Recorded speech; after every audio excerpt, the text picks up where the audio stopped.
Saya tidak bisa bicara tentang orang lain. Saya hanya bisa kasih contoh dari pelayanan kami di Papua. Bagaimana Tuhan pakai orang simple dan sederhana dalam penuaian akhir zaman. Satu hari Yesus ada jalan di Yerusalem dan ada anak-anak kecil datangi dia. Dan Yesus punya bodyguard, murid-murid. Mereka mencegah, hey jangan ganggu guru. Dan Yesus tegur, hey biar mereka datang. Karena anak kecil punya tempat di kerajaanku juga. Kadang-kadang kita lihat ayat itu, kita pikir, oh ini anak-anak Yahudi dengan jubah putih dan bersih. Tidak, ini anak-anak jalanan. Mereka tidak mandi 1 minggu. Jubah kotor, robek. Dan mereka datang tarik-tarik jubah Yesus, mungkin minta uang. Dan mungkin kalau di Jawa ada keroncong di tangan, main di pinggir jalan. Dan Yesus bilang mereka punya tempat dalam kerajaanku. Anak-anak jalanan dipakai Tuhan. Mereka bukan objek pelayanan, mereka subjek pelayanan. Saudara tangkap ini, saya akan ulang-ulang.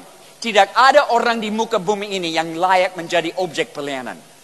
Semua adalah subjek pelayanan. Itu pola Tuhan Yesus.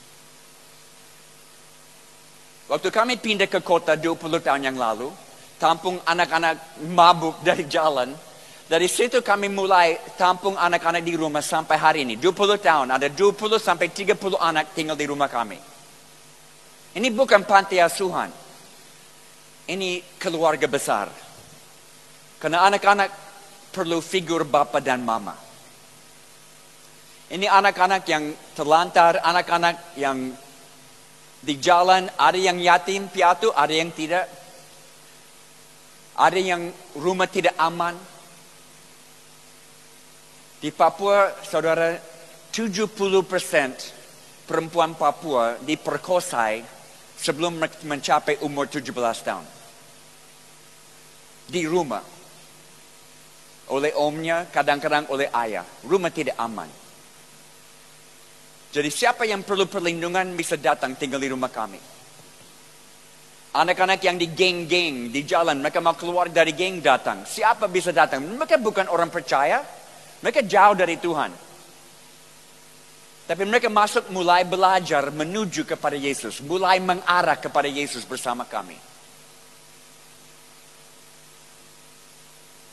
Dan siapa yang muridkan mereka? Anak-anak yang tinggal di rumah. Kalau ada anak baru mau diterima, mereka punya house meeting. Anak-anak semua kumpul. Saya dan istri tidak ikut. Dan mereka kumpul dan satu mungkin bersuara, oh saya punya teman yang baru jatuh. Mari kita angkat dia dan bawa dia tinggal di sini. Dan mereka harus sepakat, 100% harus ikut. Karena mereka muridkan orang baru, bukan kami. Jadi ada anak baru masuk lewat pintu, ada satu anak yang mungkin 1 bulan dengan kami. Dia pegang tangannya dan dia bilang, ayo ikut saya. Seperti saya ikut Yesus, kamu ikut saya. Itu namanya pemuridan. Hanya harus 1 langkah di depan orang yang kamu muridkan. Cuma-cuma diberi, cuma-cuma membagi. Matius 10 ayat 8. Itu satu nilai kegerakan. Di dalam kegerakan semua membagi dengan semua. Mereka tidak tunggu orang dewasa.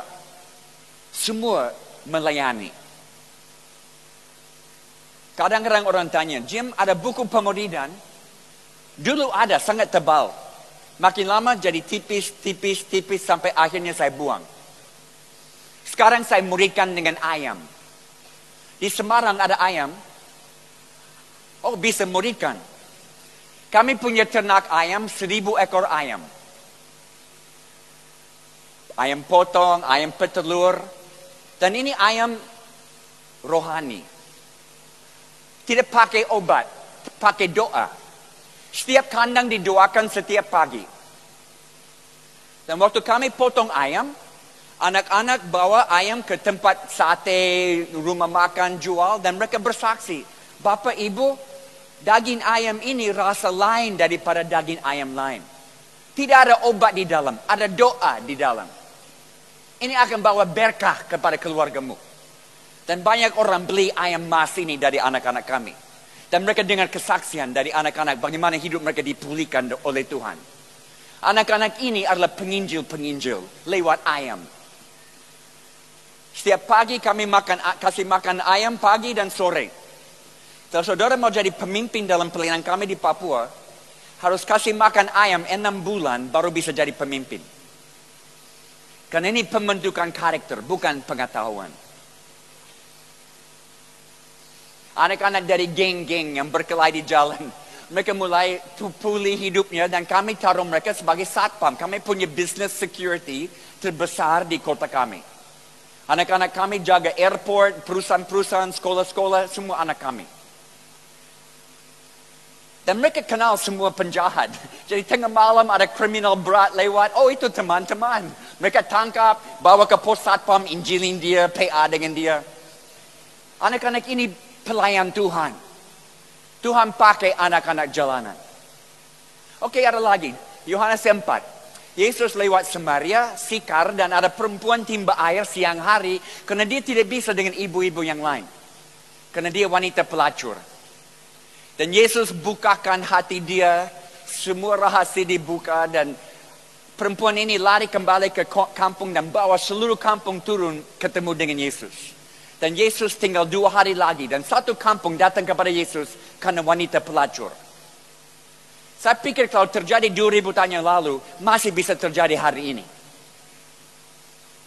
Saudara tahu perdagangan wanita di Indonesia menghasilkan 3,3 billion US dollars. 3,3 miliar dolar setiap tahun.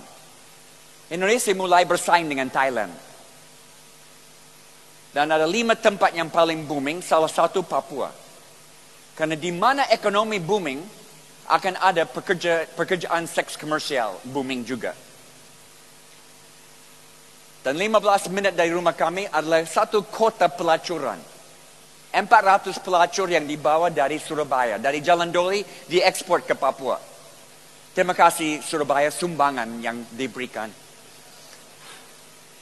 Dan semua pub, nightclub, semua di kota ini menunjang satu-satu pekerjaan seks komersial. Dilindungi oleh Pemda. Beberapa tahun lalu gereja-gereja datang palang jalan mau tutup tempat ini. Hari itu saya lihat, saya menangis.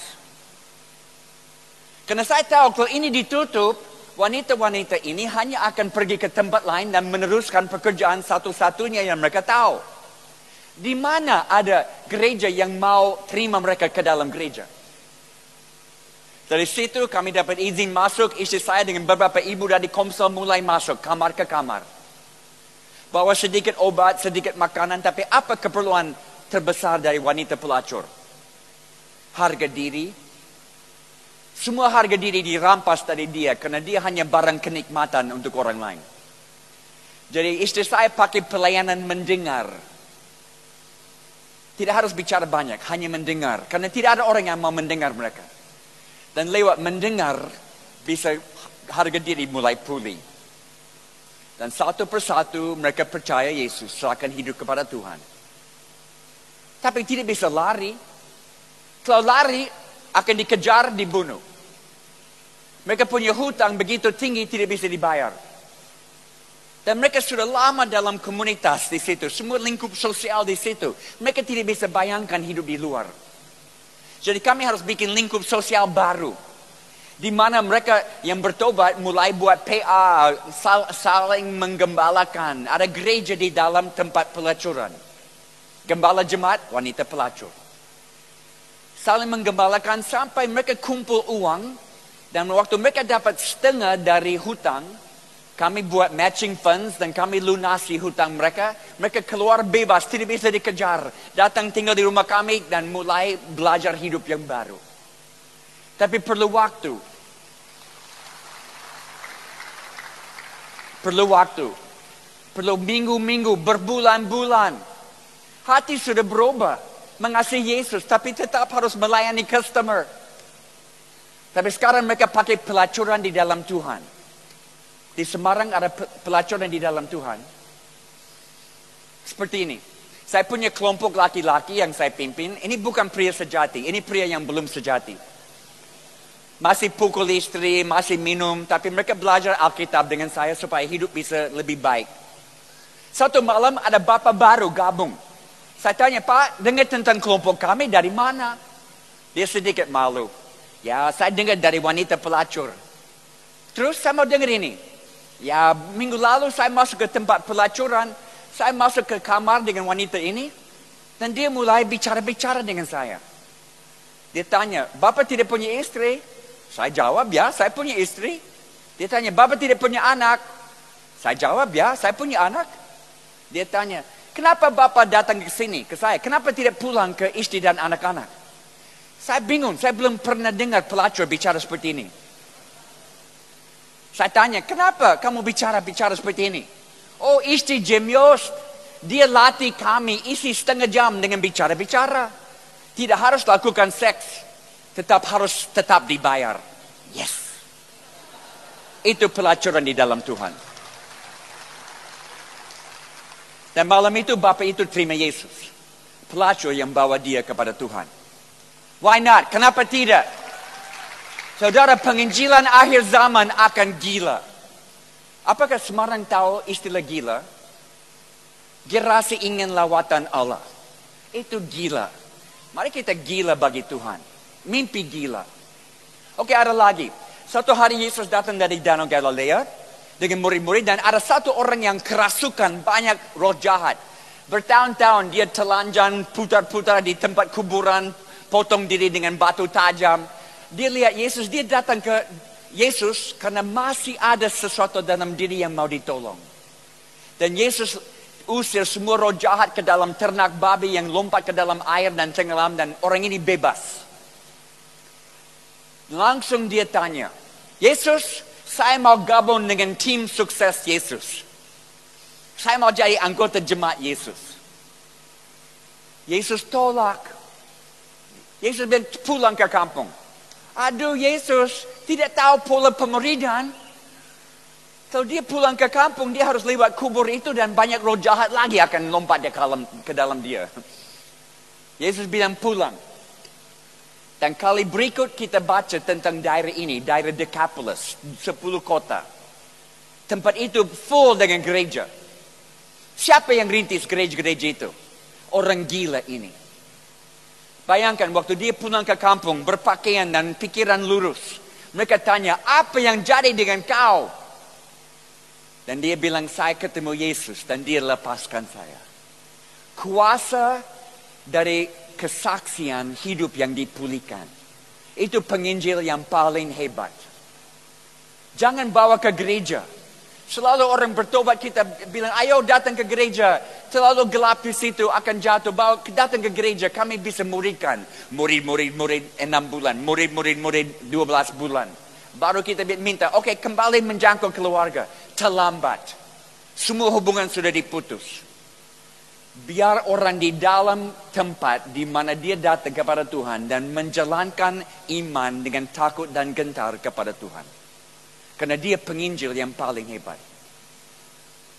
Ada satu anak pemimpin kami namanya Demetrius. Kami panggil dia Demi. Demi lahir dalam keluarga tentara. Bapaknya TNI. Ada asrama militer di samping rumah kami. Demi besar dalam keluarga di mana bapak dia kejam. Dia selalu pukul mama. Setiap hari hidup Demi, dia lihat mama dipukul di rumah. Kadang-kadang tulang patah, masuk rumah sakit, keluar pulih, dipukul lagi, masuk rumah sakit.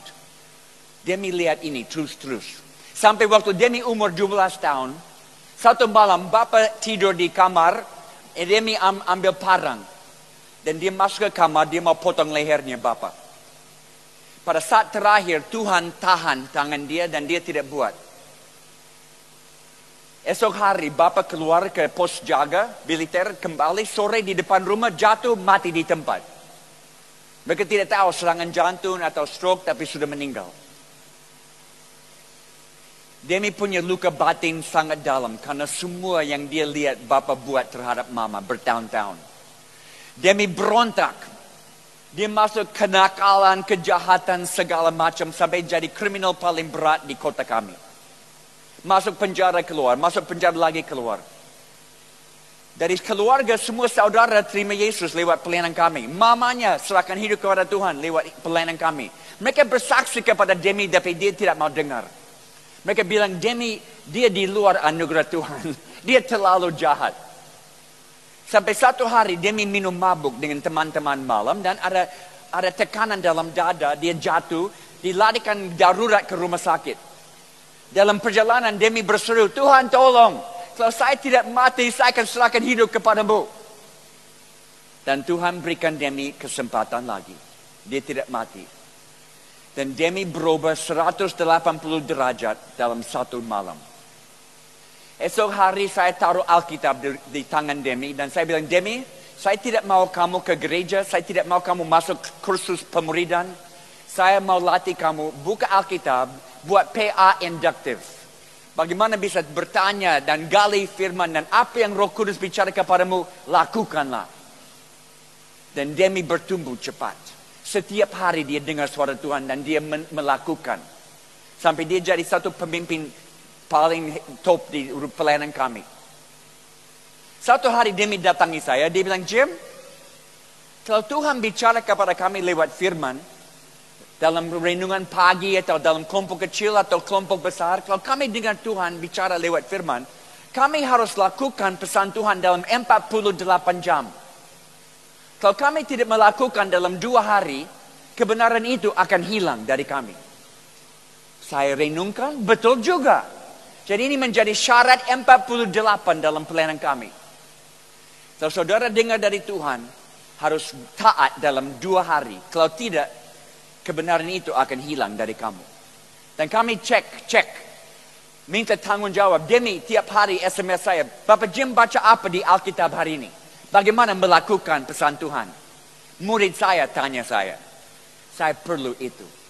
Di dalam kegerakan Tuhan ada tanggung jawab tinggi untuk melakukan firman. Tidak bisa jadi pendengar saja. Ada satu lagi. Zacchaeus di Jericho. Di Jericho ada satu orang yang tidak disuka masyarakat. Zacchaeus, dia bos mafia pajak. Dia curi dari masyarakat, dia curi dari pemerintah, semua benci Zacchaeus. Waktu Yesus datang ke kota, Zacchaeus pikir Yesus mungkin satu-satunya orang yang akan terima dia apa adanya. Jadi dia datang ke jalan, tapi karena padat dengan banyak orang kumpul, dia naik pohon. Bos mafia naik pohon seperti anak kecil. Karena dia harus lihat Yesus. Dan waktu Yesus lewat, dia hanya lihat Zacchaeus. Dan dia bilang, hey Zac, saya mau ke rumahmu dan makan malam ini. Dia ke rumah Zacchaeus dan Zacchaeus bertobat seluruh rumah. Dan juga dia kembalikan semua uang yang dia rugikan orang. Kadang-kadang saudara, ada orang di kota yang kita pikir terlalu jahat. Mereka terlalu jauh, tidak bisa datang kepada Tuhan. Ada di Semarang? Ada geng-geng di Semarang? Di Papua kami punya geng-geng anak muda. Geng yang paling besar, geng reggae rasta. Ini anak-anak yang tidak potong rambut 7 tahun, gimbal semua. Dan suka musik reggae. Dan idola mereka Bob Marley. Jadi mereka hidup untuk narkoba dan pemberontakan. Itu 2 hal yang mereka hidup untuk ini. Semua penyedaran narkoba di dalam tangan mereka. Dan mereka pimpin banyak demo juga. Mereka tidak masuk gereja. Kalau anak-anak ini masuk gereja, semua orang gereja akan lari keluar takut. Jadi saya pikir-pikir bagaimana saya bisa jangkau anak-anak ini. Mereka suka musik reggae. Oke, saya sponsor festival musik 3 hari. Di halaman bupati dengan 10.000 anak muda kumpul. Dengan 45 grup band di seluruh Papua yang mempengaruhi anak muda dengan musiknya. Ini bukan festival musik Kristen, ini sekular. Karena saya mau lihat apakah saya bisa menangkan grup band dan semua fans akan jadi gereja pertama. Dan terjadi dengan 2. Tapi di situ saya ketemu anak-anak reggae rasta. Dan saya tanya beberapa, hey, ada di antara kalian yang mau belajar Alkitab dengan saya? Ada, 12 ada yang mau belajar Alkitab. Kenapa anak-anak ini mau belajar Alkitab? Karena mereka anak-anak di jalan, anak-anak yang tidak punya figur bapa. Dan mereka cari bapa. Dan saya jadi bapa bagi mereka. Saya tanya, kapan mau belajar Alkitab? Mereka putuskan, bagaimana hari Sabtu jam 12 siang? Karena mereka tidak bisa bangun lebih cepat dari jam 12. Saya lihat di Semarang suka bangun jam 6, jam 7 pagi. Tapi anak-anak jalanan di Papua, mereka tidak bisa bangun lebih cepat dari jam 12 karena Jumat malam mereka mabuk berat. Harus ada waktu untuk bangun. Saya bilang, saya tidak peduli dengan apa yang kalian buat hari Jumat malam. Kalau hari Sabtu mau belajar Alkitab, serius saya datang. Setiap minggu saya datang. Sesudah beberapa minggu, ada 2 serahkan hidup kepada Tuhan. Dibaptis. Sesudah beberapa minggu lagi, saya dapat telepon dari pemimpin geng ini. Geng ini 600 anggota geng. Ini bukan kecil, ini besar. Dan pemimpin telepon saya, dia bilang, Jim, kami akan buat rapat pemimpin. Kami undang Pak Jim ikut. Oke. Saya datang ke satu bukit, ada 20 pemimpin mereka di situ. Mereka isap rokoknya yang isinya saya tidak tahu apa. Dan mereka bicara-bicara. Ada satu mulai. Ya, kami mulai khawatir karena banyak anggota geng ditangkap polisi, dikunci di sel. Ada satu lagi. Ya, mungkin kami perlu tujuan hidup yang baru. Akhirnya satu bersuara, dia bilang, Jim, kami undang Pak Jim hari ini karena kami mau tanya, apakah Pak Jim bisa jadi penasihat rohani kami? Mereka tidak tahu istilah gembala jemaat. Penasihat rohani. Saya bilang, sure. Langsung saya masuk. Dan mulai cerita bahwa mereka diciptakan dalam gambar Allah dengan harapan dan warisan masa depan. 1 jam saya bicara tentang gambar diri. Habis itu mereka bilang, oke, kami harus taat. Kami harus lakukan sesuatu. Mari kita buat konser musik di kota untuk semua anak muda. Karena mereka semua musisi. Dan mereka mau buat konser musik gratis. Dan mereka pasang temanya anti-narkoba. Saya dengar itu, saya kejut. Saya lihat keliling, saya tahu mereka semua pemakai dan hampir semua penyedar. Dan mereka mau buat konser anti-narkoba. Dalam hati kecil saya senyum. Terima kasih, Tuhan ini seperti anak kecil yang mulai belajar berjalan. Mulai belajar berjalan kepada Tuhan. Dan munculnya gereja untuk mereka. Why not? Kenapa tidak? Saya akhir dengan satu kali Yesus ada di Bait Allah di Yerusalem. Dan waktu keluar dari Bait Allah, ada kotak persembahan. Dan orang masukkan uang sebelum mereka keluar. Yesus lihat ada satu ibu tua, janda, yang masukkan 2 koin. Yesus tarik perhatian dari murid-murid. Hey guys, ini waktu sekolah, saya mau ajar sesuatu. Lihat perempuan ini. Dia kasih lebih banyak daripada semua yang lain. Tapi murid-murid Yesus agak slow, mereka tidak tangkap. Yesus harus jelaskan. Semua yang lain berikan apa yang mereka mau. Tapi ibu ini, dia berikan semua yang dia punya. Dia berikan lebih besar. Saudara, di Papua, jemaat kami miskin. Tidak ada pegawai-pegawai, pejabat-pejabat, orang kaya di jemaat kami. Ini 700 anak muda kumpul hari Minggu untuk perayaan. Mereka semua dari latar belakang yang kacau. Sekarang mereka dapat kerja. Dan banyak 100% dari gaji mereka kembalikan kepada Tuhan. Karena mereka bersyukur mereka dapat kesempatan lagi dalam hidup ini. Beberapa tahun lalu ada 2 hamba Tuhan yang datang dari Singapura, mission trip di Indonesia. Mereka dari gereja terbesar di Singapura. Gereja yang agak kaya. Mereka mulai di Jakarta, akhir di Papua. Di Papua hari Minggu. Mereka datang ikut perayaan kami. Mereka duduk di tengah-tengah menikmati suasana. Mereka hanya mau lihat, tidak terlibat dalam pelayanan. Pada akhir ibadah, pemimpin kami, Franz murid saya, dulu mabuk di jalan, sekarang dia gembala jemaat. Franz lihat, oh ada 2 tamu dari Singapura. Aduh, pasti mereka harus keluarkan banyak uang dengan tiket. Kami harus bantu mereka. Dia tidak tahu mereka dari gereja yang besar, gereja yang kaya di Singapura. Dia hanya tahu mereka datang dari jauh harus dibantu.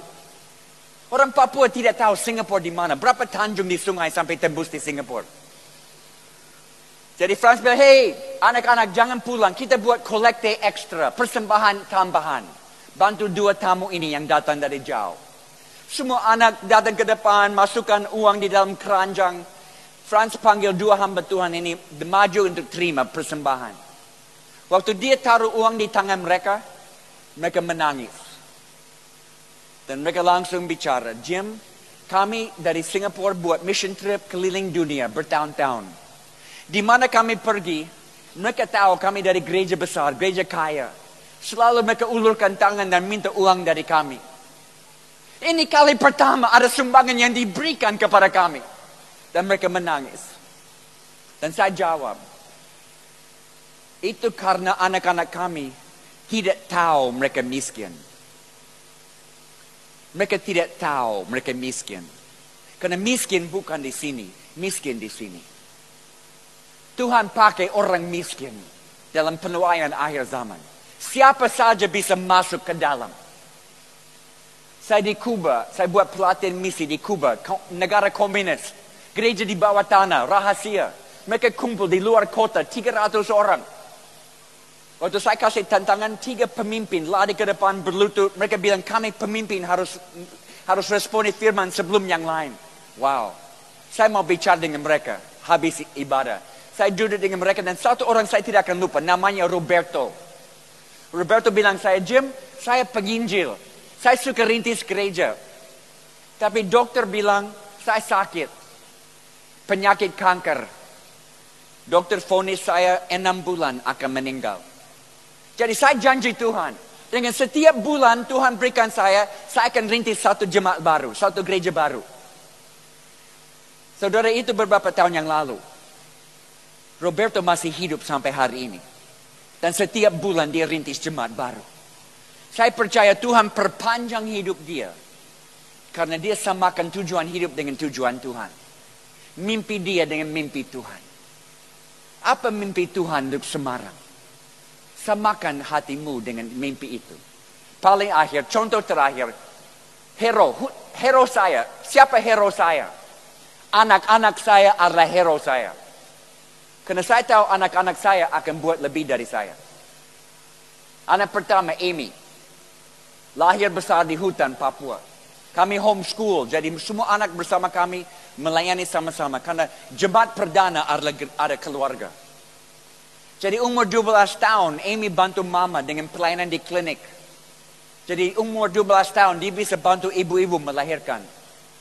Umur 12 tahun, dia bisa jahit kulit yang terbelah dari perang suku. Umur 12 tahun, dia bisa pasang tulang yang patah. Umur 12 tahun. Akhirnya dia ikut kuliah medis di Amerika supaya bisa dapat teori yang sesuai dengan praktik yang dia sudah tahu. Dan dia kembali bikin klinik di Papua. 100 pasien tiap hari. Luar biasa. Pelayanan dia membuka hati banyak orang. Ada satu waktu ada pendeta dari luar datang dan dia ada di rumah kami. Dia bicara dengan Amy di bagian dapur. Saya ada di kamar lain. Saya dengar-dengar dari jauh. Dia tanya Amy, kalau kamu bisa dapat cek dengan angka uang berapa banyak yang kamu mau? Apa mimpimu? Apa impianmu? Amy agak bingung karena belum pernah ada orang tanya dia seperti itu. Dia langsung jawab, saya buat mimpiku. Saya sedang jalankan impianku. Saya tidak tunggu banyak uang. Saya tidak tunggu perhatian dari luar. Apa yang Tuhan minta saya langsung buat. Saya buat mimpiku. Saudara, ini pesan pagi ini. Samakan impianmu dengan impian Tuhan. Tujuan hidupmu dengan tujuan Tuhan. Karena Tuhan mau pakai setiap orang dalam penuaian akhir zaman. Bukan orang yang hebat, yang tampil di televisi, yang punya siaran radio, yang karang buku. Itu zaman dulu. Sekarang Tuhan pakai semua. Saudara dan saya, orang yang paling hina. Saya mau kita menantikan Tuhan dalam doa. Bisa ambil posisi yang enak dengan Tuhan. Tim musik bisa tampil. Kita mau dengar suara Tuhan sebelum kita tutup.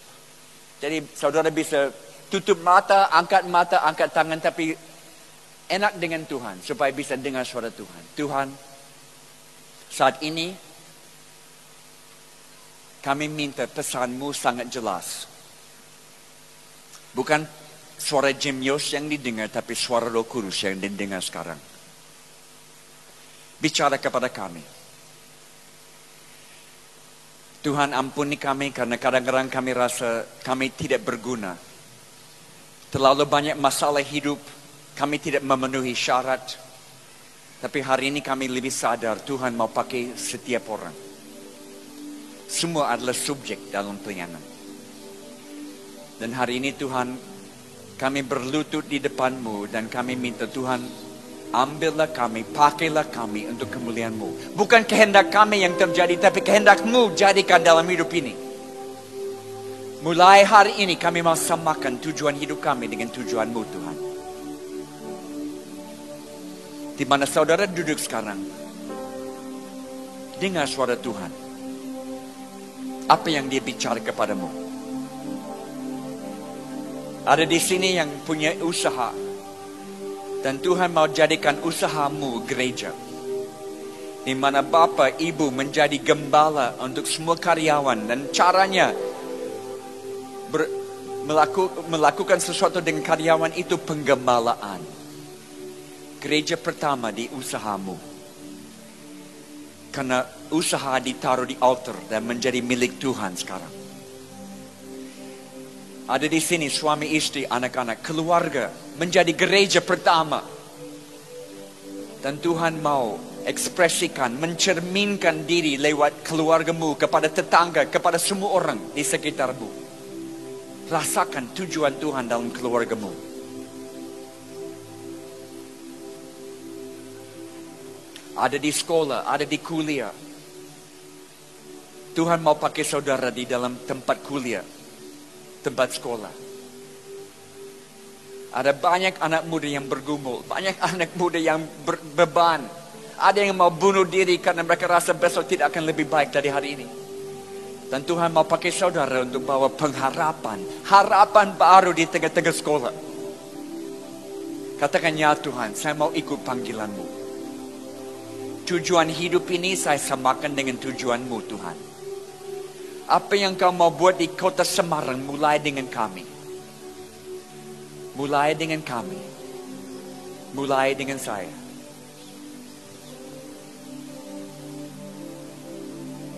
Dengar suara Tuhan. Sebelum doa ditutup, harus dengar apa yang Tuhan, satu pesan dari Tuhan kepadamu. Ada dengar? Ada dengar? Ada di sini yang mulai rasa Tuhan rangkul hidupmu. Ada rasa besok waktu keluar dari rumah, Tuhan menyertai, Yesus menyertai, Dia ada di sisimu, Dia akan mencerminkan diri lewat dirimu. Yakin, percaya. Akan lain. Ini bukan hanya ikut-ikut gereja, tapi sekarang mewakili Tuhan Yesus di kota Semarang. Dengar. Tuhan, apa yang Kau taruh dalam hati setiap orang di sini, setiap bapak-bapak, setiap ibu-ibu, setiap anak-anak, mereka tangkap, mereka terima, ini mulai masuk ke dalam dan tidak bisa keluar. Ini benih yang baik di dalam tanah yang baik yang akan menghasilkan 100 kali lebih buah-buah.